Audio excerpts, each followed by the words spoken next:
Hello, this is Tim.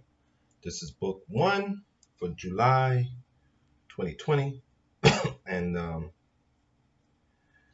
we're reading from the essay about black boys.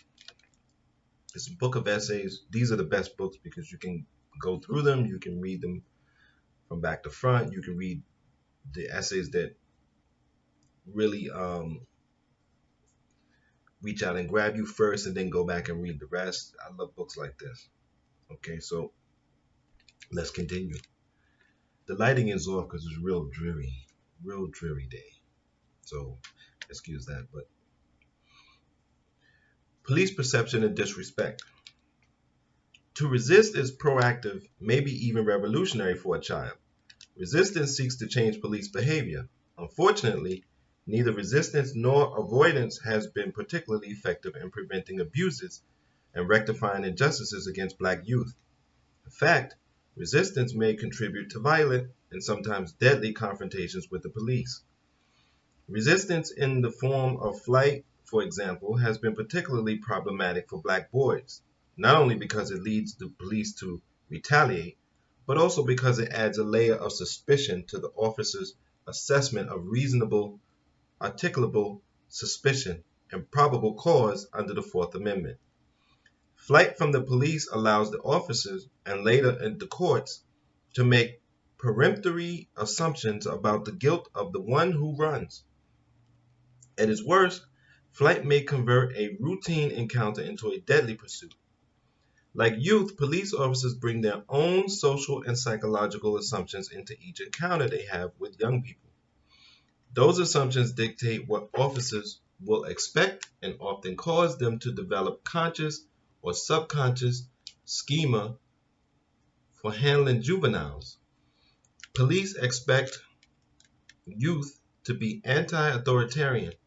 They expect black boys to be dangerous. Unfortunately, black boys' hostility toward police affirms what police expect. A child's demeanor contributes significantly to how police will respond to him or her. Police perceive disrespect in simple questions like, "What did I do?" and "Why are you stopping me?" Videotaping cursing, ill-chosen words, ignoring an officer's orders, and flight are all seen as forms of disrespect. Even innocuous behavior by black boys is perceived as threatening. Several studies on implicit bias have found that individuals are more likely to interpret ambiguous behavior by blacks as more aggressive and consistent with violent intentions, while the same behavior by whites is seen as harmless. In one study, researchers asked participants to view a brief movie clip in which a target's facial expression morphed from ambiguous hostility to unambiguous happiness, and a second clip where the target's expressions did the reverse. Participants with higher levels of implicit bias took longer to perceive the change of black faces from hostile to friendly, but not that of white faces.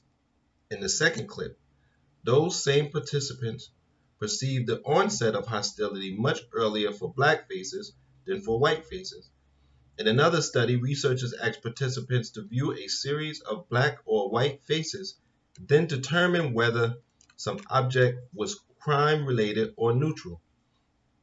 Study participants were more likely to see crime-related objects when associating the object with a black face than with a white face. In all these studies, cops are not even bright enough to fake it.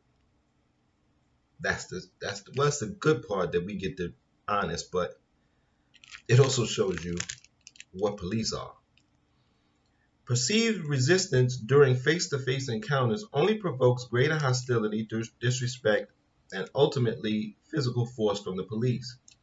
As to be expected, black youth are more likely to experience a use of force than white youth. For example, according to the Bureau of Justice Statistics, 1 in 10 black youth surveyed between 1996 and 2005 had contact with the police, and 1 in 4 of those contacts involved police force. Young black males do not have the luxury of talking back or voicing displeasure. Black boys who talk back and ask questions are told to shut up and sit down. Anger and criticism of the police are privileges reserved for whites. Consider Stockton police officer Joe Silver's response to the aggressive arrest of 16-year-old Emilio Mayfield. If everyone would just learn to comply with the lawful orders from police officers and not try to hold or grab any of our weapons, force would never have to be used. To be clear, videos posted on the internet show that Emilio held on to the officer's baton only when the officer forced it up against his body and hit him with it. When the officer pulled the baton away, Emilio never again tried to reach for it. So, there you go. I mean, it's when you encounter the police, I mean, it's a scary thing. I just had one last year. I had one this year, but not as bad. They just came and stood behind me. But last year, they stopped me and surrounded me, and one stood 10 feet away with a hand on a gun and all of that. The whole big thing. But I know who I am and where I'm at, so I just did what they told me. I showed my slave pass, which is my ID, and I got through it alive. But that doesn't guarantee that you get through it alive. It just gives you a better chance. So, and I got my little slick comment in there, here and there, but I did it in as slick a way as I could, without calling them on me. I mean, police are not that bright, so you can get your little digs in. Until next time, I appreciate your support, and I ask that you take care of your mind, you take care of your body, and be safe.